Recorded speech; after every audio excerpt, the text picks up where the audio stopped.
CNSP, adresse à la nation, malienne et maliens.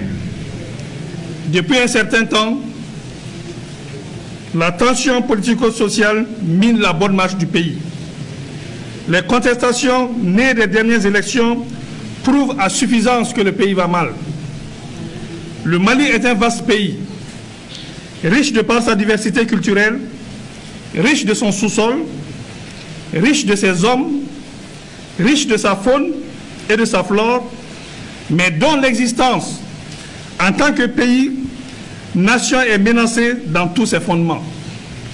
Notre pays, le Mali, sombre de jour en jour dans le chaos. L'anarchie et l'insécurité par la faute des hommes chargés de sa destinée.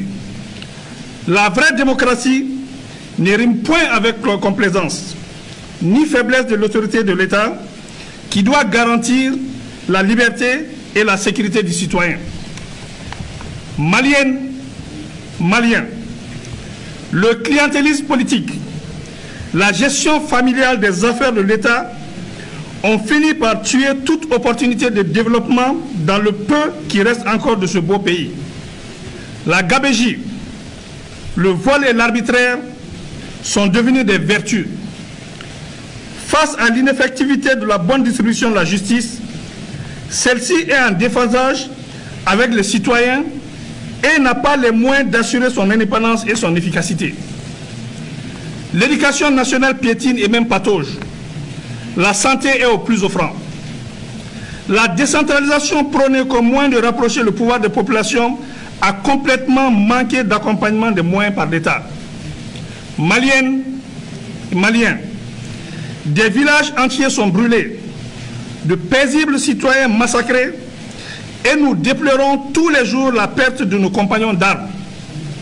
L'horreur est devenue le quotidien du Malien.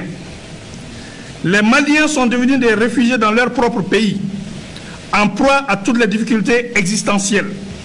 Le banditisme de grand chemin, braquage et vol à main armée osés sont légion. Le terrorisme et l'extrémisme détruisent la cohésion sociale et ne sont pour autant pas une fatalité. La mauvaise gouvernance avec son lot de frustration a fait perdre aux Maliens l'espoir d'un lendemain meilleur. Des élections contestées, une épidémie de Covid-19 dont la gestion fait douter de son existence, une population qui ne fait plus foi en ses gouvernants, des élèves étudiants désemparés, des parents inquiets pour l'avenir de leurs enfants, imposent à toutes les forces vives de la nation l'obligation de s'engager pour le Mali. Les atteintes aux droits fondamentaux, les répressions des 10, 11 et 12 juillet exigent une réponse de l'État. La grave crise institutionnelle, la lutte contre la corruption, la bonne gouvernance sont aujourd'hui au cœur des attentes fortes. Maliennes et Maliens, face à la difficulté de garantir à ce jour le respect de la Constitution, l'intégrité du territoire, l'indépendance de l'unité nationale, de la paix et de la cohésion sociale, M. Ibrahim Boubacar Keïta et son régime, après dissolution de l'Assemblée nationale, ce jour 18 août 2020, a rendu sa démission. Afin d'éviter au pays de sombrer, nous, forces patriotiques regroupées au sein du Comité national pour le salut du peuple, CNSP, avons décidé de prendre nos responsabilités devant le peuple et devant l'histoire, d'assurer la continuité de l'État et des services publics. Cette lourde responsabilité ne s'accomplira pleinement qu'avec l'ensemble des forces vives de la nation. À compter de ce jour, 19 août 2020, toutes les frontières aériennes et terrestres sont fermées jusqu'à nouvel ordre. Un couvre-feu est instauré de 21h à 5h du matin jusqu'à nouvel ordre.